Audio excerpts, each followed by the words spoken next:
I was 25 years old when I fell prey to my predatory pastor, who is a much older man. He is even older than my father. He was supposed to be my spiritual mentor. He used the information I gave him in a therapy session against me. I married my husband very early, before I turned 18. We had a good relationship. He is 29 years old now. We have been through so much together and I love him very much. However, I felt like he began to focus on work and wasn't there for me emotionally.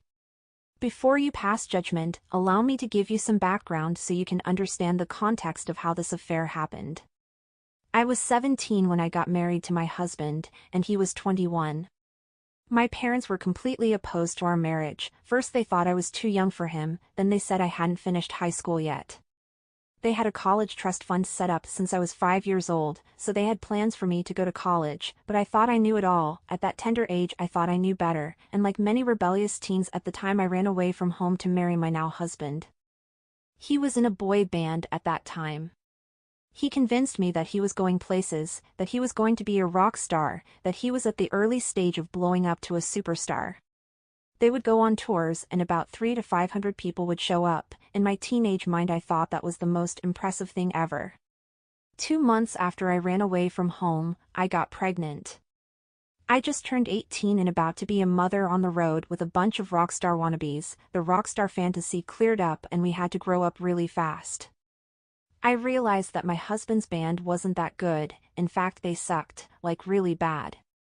They barely made enough money from the concert because they are having to share their revenue with other bands that were on tour with them because they couldn't draw all that crowd on their own. Well, soon enough the band disbanded, since playing music wasn't generating enough income for a 3-square meal.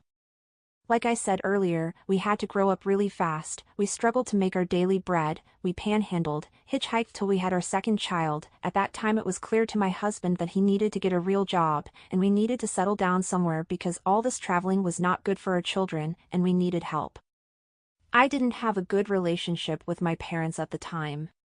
They would have helped if I asked them for the sake of their grandkids, but I was too proud to ask for help, plus their help comes with conditions. My parents are strict Pentecostal, the speaking in tongues kind, the kinds that think that premarital sex was one of the deadly sins. Well, I guess most Christians think that way.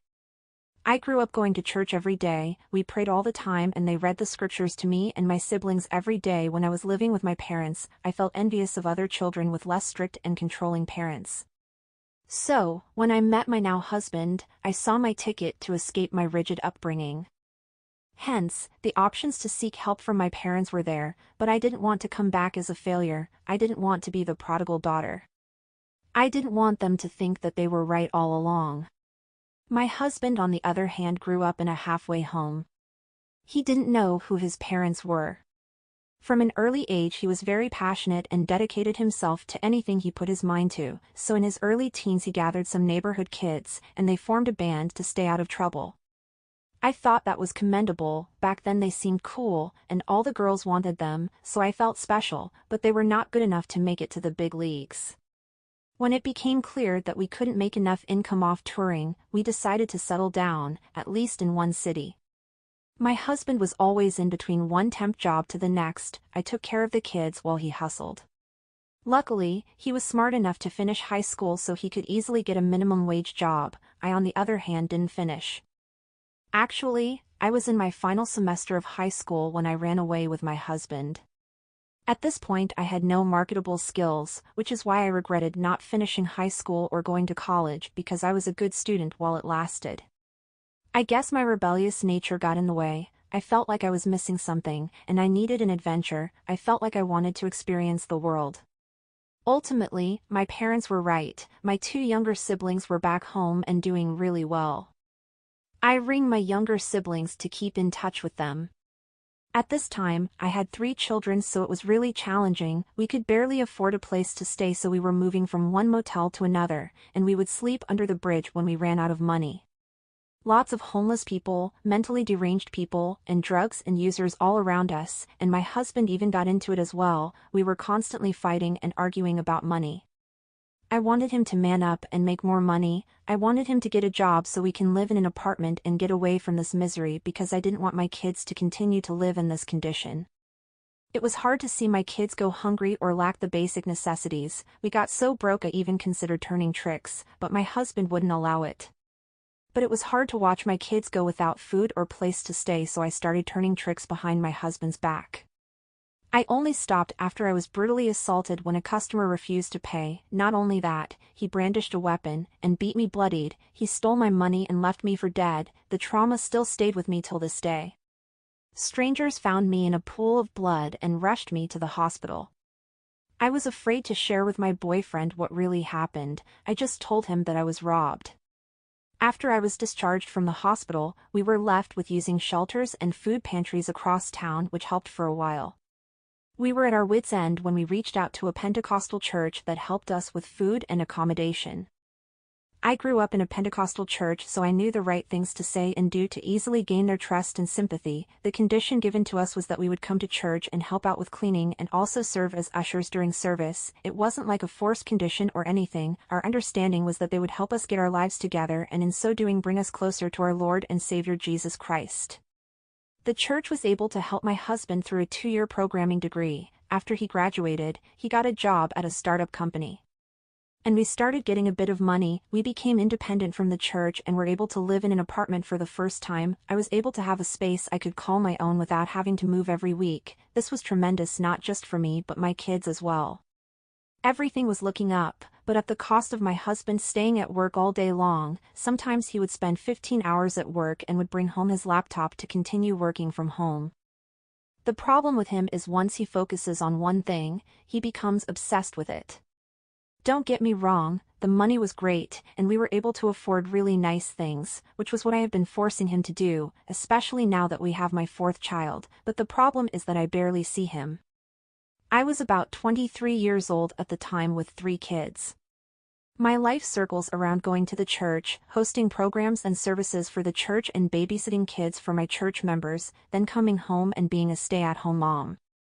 This was really not the life I envisioned. I thought I would be married to a rock star, tour the world, have kids when I'm 30 and settle down.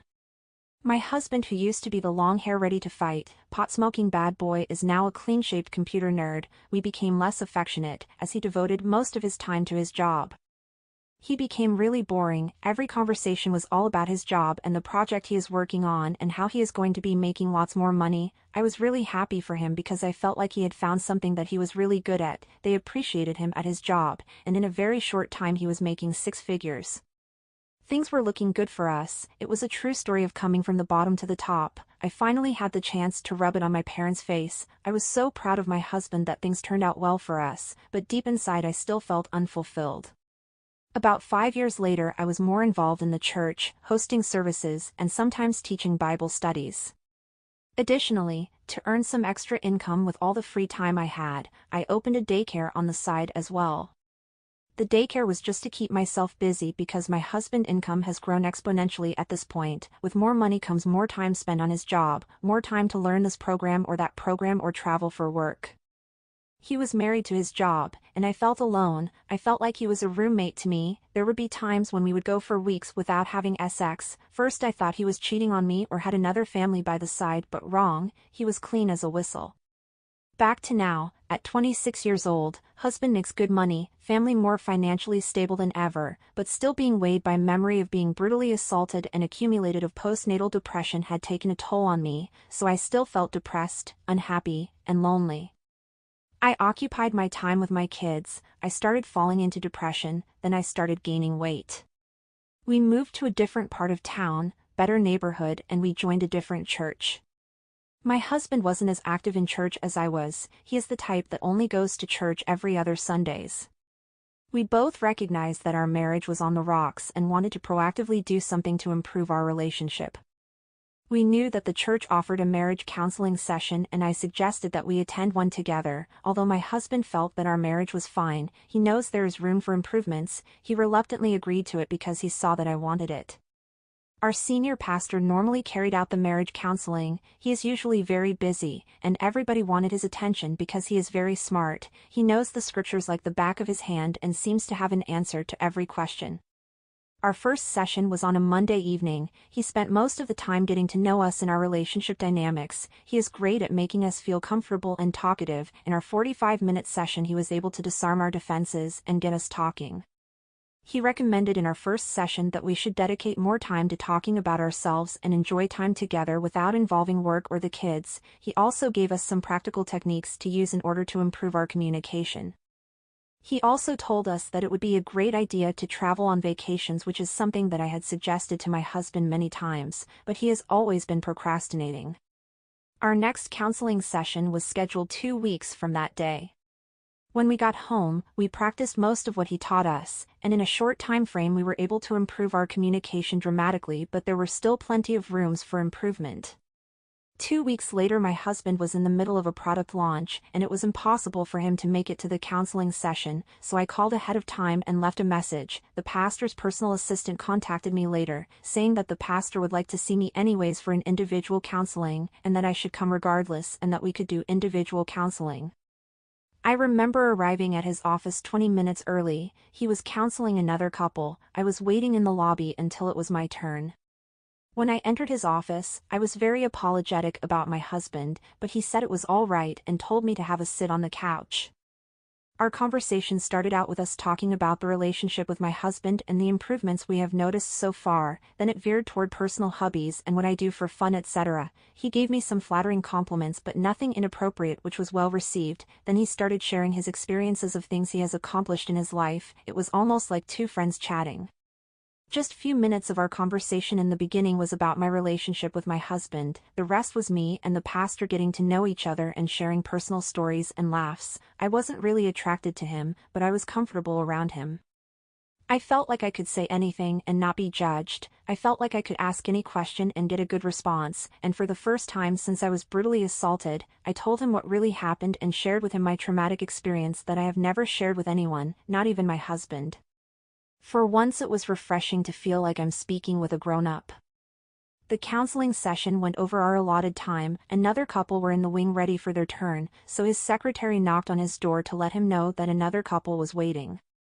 Instead of scheduling another session with my husband, we scheduled another individual counseling. I didn't question why. When he suggested that we schedule an individual counseling, I knew something wasn't right, because the original plan was a couples counseling to build the relationship between me and my husband, to bring us closer together, by teaching us how to communicate better. Deep inside I knew things was veering off course, but I felt like since he was so comfortable and has been doing it for a long time, I trust that he knew best, and it was part of the process. I enjoyed his presence and I find him intriguing. When I went home, my husband was a little surprised that we didn't cancel the session. I told him that the pastor felt like there were a lot of things that I needed to work through. I knew this wasn't entirely true. I don't know if it made sense to my husband, but he was glad that he didn't have to go again. Perhaps it was because the counseling was my idea to begin with and he was doing it to shut me up. That pastor has been in that church since I started, but I never really noticed him or looked at him any differently prior to our marriage counseling sessions. The next session was scheduled for next week. I suspected that something was wrong because counseling is bi-weekly, not weekly, since he was always super busy. Even his personal assistant made a comment in passing that weekly counseling is rare, and I must be lucky. I took it as my problem must be really dire. I didn't really know how to handle it, but I responded by smiling and feeling like someone cares enough to take time out of their busy day for me. On the Sunday before the individual counseling, the pastor was preaching a sermon. Couldn't tell you what the sermon was about, but I remember how I felt about it. I felt really proud and overwhelmed by him. As ridiculous as that sound, it was like knowing a celebrity. I found a new appreciation for him seeing him on the pulpit that day. He is not particularly good-looking or strike me as an impressive figure. He was in his mid-50s, gray hair, physically fit, about 5 feet 8 inches, not as impressive as my 6 feet 1 inch husband, but he dresses nice. All his outfits are starched in iron, and he pays attention to the finest details. I have heard several sermons from this pastor before, but have never felt the way that I was feeling that Sunday. He was more charismatic than I remember. I wouldn't go as far as saying that he was as captivating as a rock star on the altar, but it was close. I guess at this point I started understanding why people thought he was so great. That may be why the secretary said that I was lucky that he scheduled an individual counseling with me in such short interval. I felt lucky that I would have the opportunity to see him again. I don't know why I felt this way. I naively thought that he had a fatherly love for me, and I had little control over how I felt. I was thinking that maybe I was feeling this way because I have never had the opportunity to appear vulnerable to another man other than my husband. I have shared the darkest trauma that happened to me with him, and I wasn't able to share it with my husband. On the day before the individual counseling, I was feeling anxious and apprehensive. I was thinking that maybe, I may have a secret crush on him, which is embarrassing, and he may not be feeling the same way, so I might be completely reading things the wrong way. Moreover, he is married, and I am married. That thought alone is a sin in of itself, and I should stop before it gets any further, but within me I wanted to explore further. I thought it was just a girly crush that would pass when I get to know him more.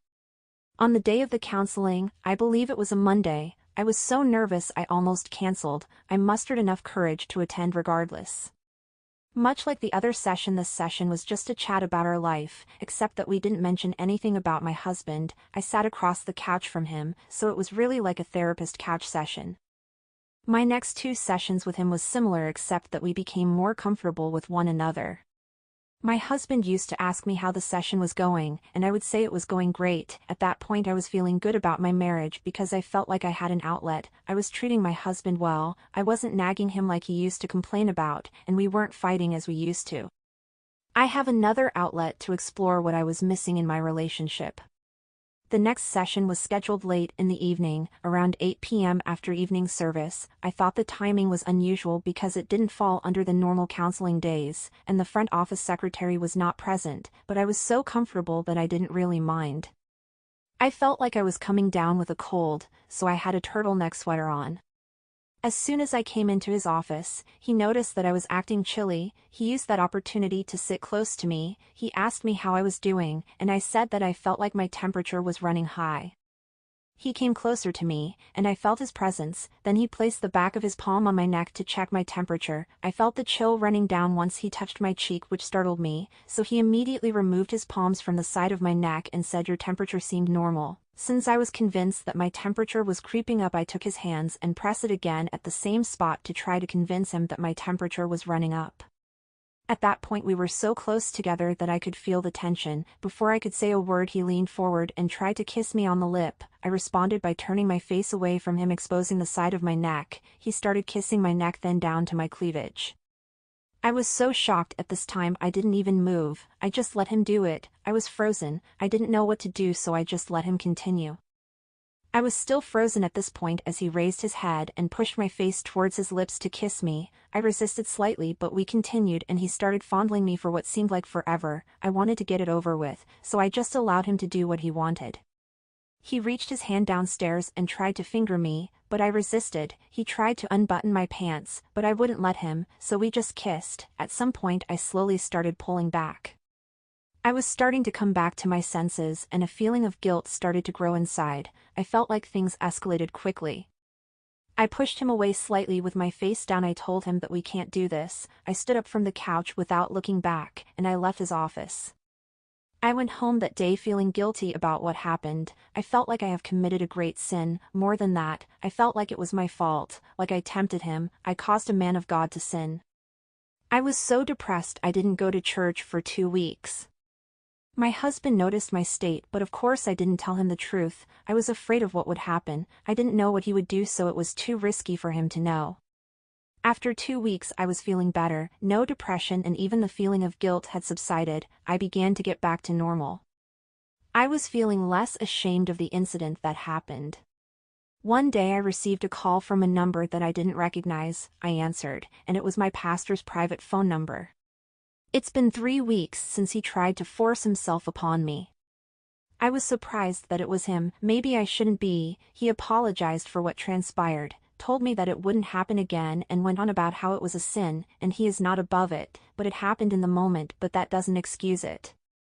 He told me that I shouldn't abandon going to church because of it. During his apology I was so naive or maybe overwhelmed or uncomfortable that I kept saying, "No, it's okay," like I was trying to apologize as well, so it was easy at that moment to keep saying yes to everything he was saying even though deep inside I wasn't incongruent with him. The conversation was so awkward that I felt like I had to say yes, yes, and agree with him to make him go away. During the phone conversation, while he was trying to convince me to come back to the church, he mentioned that he could cancel the individual counseling session to ease any fears that I may have, but I don't know why I said no, it's okay. I was just on autopilot, trying not to descend to anything he said. As soon as he got off the phone, I almost smashed the phone on the floor. I couldn't believe that I just agreed to returning back to the church. I couldn't believe that I agreed to another counseling session. What I should have done in hindsight is to not go back and block his number, but I'm the kind of person that always did as I promised. Moreover, I still have so much respect and admiration for him. I was afraid to offend or disappoint him. I knew that I may put myself in a situation that would create temptation for adultery, but I went along with it anyway. Sunday came and I sat at the back of the church. It was a semi-large-sized church, about 1,500 to 1,600 or so members, and I thought I could be lost in the crowd, and maybe nobody noticed me, but no. After the service I was about to leave, when an usher walks up to me and told me that the pastor wanted to see me. I went to the pastor's office. There were other members of the church there as well waiting to speak with him, so I waited for my turn. When I went to his office, he greeted me with his familiar charming style. He seemed genuinely happy to see me. A few minutes into our conversation I felt really comfortable. It was like all was forgiven and forgotten, almost like the soul encounter never happened. We scheduled another time for me to come see him. He didn't try to pretend like it was some counseling session. It was so weird, almost like a date of some kind. To me he seems like a busy man, a man of authority. People gathered outside his office to speak with him, so I guess it was a privilege that he found some time in his day to see me. The counseling session was late in the evening again, like a rerun of a horror movie that I signed up for. The secretary wasn't there again. Immediately after I walked into the door, he greeted me with a hug. He made sure our cheeks rubbed against each other as I was pulling away. He tried to kiss me on the lips, and I let him. He went from kissing to slowly taking my clothes off. One thing led to another, and I was on his couch wearing only my bra and panties. He convinced me to then take them off and had sex with me on his office sofa. After that, he made me promise to see him again. Then I went home feeling guilty about the whole thing. I felt dirty, like I was back to my days when I was turning tricks behind my husband's back. I was fighting with my conscience. I could say no and expose him, but there was another part of me that was like a robot tethered to a controller, and my pastor is the gamer. We continued to meet up at his church office and sometime at the hotel to avoid any suspicion. He was the only one making all the moves and arrangement and meet-up locations. He likes being in charge. I just agreed. Strangely enough, I felt like the relationship with my husband started improving because I didn't demand much from him. He too noticed the change and was happy about it, only if he knew the real reason, and I couldn't help feeling guilty. I struggled with my conscience, trying to justify the relationship with my pastor and being a true believer at the same time, but it's much difficult when your spiritual leader is the one that is always forcing you to sin. He continues to preach against the same thing we would be doing that night after service. It hits me more when I see his wife by his side and his 2 kids that are older than me. He is still comfortable preaching every Sunday and Wednesday in front of all these faithful people. At the time, a part of me felt like he was a charlatan and a master manipulator, but of course back then I was still caught up in the fog of the affair. At this point, the affair had been going on for about 4 months now. He opened my eyes to a lot of erotic experiences, some of which were depraved and provocative. I am not the type that watched adult content or ever find pleasure watching other people engage in intercourse, so my only experience with intimate positions are the proverbial missionary and doggy positions. My husband has tried to convince me to try other things in the bedroom, but I haven't always been receptive, because of the trauma that I suffered way back when we were on the streets. However, I have done things with the pastor that my husband wanted, but I turned him down. That really made me feel more guilty, and the worst of it was that I even felt like I was cheating on the pastor with my husband. My affair revealed to me the extent of how boring my soul relationship was with my husband. Sad to say that I felt submissive towards the pastor, and in a strange way, even though I knew in the back of my mind that he was using me. I felt guilty that I am trying new things with this man that I don't love and don't intend to be with, and I haven't tried it with my husband. It hunted me, so much so that I forced myself to start trying it with my husband as well after years of turning him down. What I realized during my time with the pastor was that I was being selfish during intimacy with my husband, blaming him for what happened to me in the past, blaming him for my past trauma, blaming him for the reasons why we were homeless and subconsciously holding everything over his head. Sex with him was to pleasure me and I had little consideration about him. I didn't allow myself to enjoy sex with him after my assault. But after I started the affair with the pastor, I felt guilty, and out of guilt, I made a deliberate decision to spice things up with my husband. Those depravities that I have acted out with the pastor, I wanted to try it with my husband to lessen the guilt of the affair. One evening when my husband came home from work, I prepared a bath for both of us. I haven't done that before, gave him BJ and was intimate with him on the bath. That night we did things that we haven't done before. It was like a new experience for us, and he was taken aback by it. He wanted to know why I was so adventurous all of a sudden, and I told him that I was just trying out new things. He made a joke by saying that was it what I learned in therapy? That threw me off for a second, and he noticed how much I overreacted defensively, because I was upset about it and got into a fight. He apologized but took a mental note. His comment really scared me. It began to dawn on me how risky the affair with my pastor was. I started to think about the consequence of what would happen if my husband happened to stumble on the truth. I was so paranoid that I thought he was testing me. I thought he may already know something but was pretending like he doesn't know. The next morning when my husband left for work, I was really shaken up by what he said the night before. I suspected that he knew something and I panicked, and I started a chain reaction that would turn my life upside down. I texted the pastor saying that my husband is suspicious about us, and I sent some detailed information by text which I shouldn't have and would later come back to bite me. The pastor called me and requested that we have a meeting immediately because he doesn't want to communicate by text or on the phone. We met at a restaurant outside of town. He normally disguises himself. For some reason I was nervous about the meeting. I wanted to end the affair, but I had a strong feeling that he wouldn't take it well based on how controlling he has become recently, so I downloaded an app to record our conversation. He came early before me and picked a table. He was drinking coffee when I arrived. My recording was on. The first question he asks me was how my husband knew. I told him that I am not sure whether he knows or whether he is playing mind games. I told him that we need to stop seeing each other, because I was nervous about being discovered. He responded, "That is that all?" I said yes. He said that I should not rush to judgment, and I shouldn't panic. He told me that I shouldn't text or call using my phone. He said that he would buy me a burner phone so we could talk to each other on it. I responded that he doesn't understand, and he is not listening to what I was saying. I told him that I wanted us to stop seeing each other because my husband may find out. I asked him why he is not so concerned, that he would lose everything. I told him that he has more to lose than me, so he should want it to end more than me. He said he understand, but he loves me so much, which is why he was taking all this risk. At this point I thought he was crazy. I didn't love him. I thought of him as a mistake, a predator that used my emotions and vulnerabilities against me. An escape from my normal life and a grown-up that had all the answers. So, I was worried. We both came out of the meeting with different conclusions. He wants to slow down and wants us to be more careful about the affair to avoid discovery. I on the other hand already decided that I wanted to end it. The next day a FedEx driver delivered a package that required a signature. It turned out to be a burner phone from my pastor. I thought it was insane and risky for him to do that. To me this has gotten out of hand, and I thought it was another way he wanted to use to control me. I didn't even use the phone. I wanted to throw it in the trash, but I changed my mind at the last minute. We normally meet at a scheduled location on Thursday, but I didn't show up that day. He called my phone, and I picked up. He asks me why I didn't show up and why I wasn't using the burner phone he sent me. I responded that I no longer wanted to do this anymore. He started putting pressure on me, saying that this is something that we have to discuss in person. I told him that I felt like he was being too needy, and it was very unattractive, and that we are taking too much risk, which is one of the reasons why we should call things off. After that phone call I didn't hear from him for a while.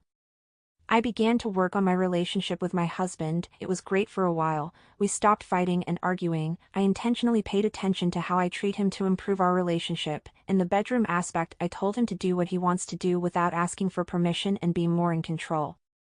It took him a while to get used to it because it didn't come off naturally.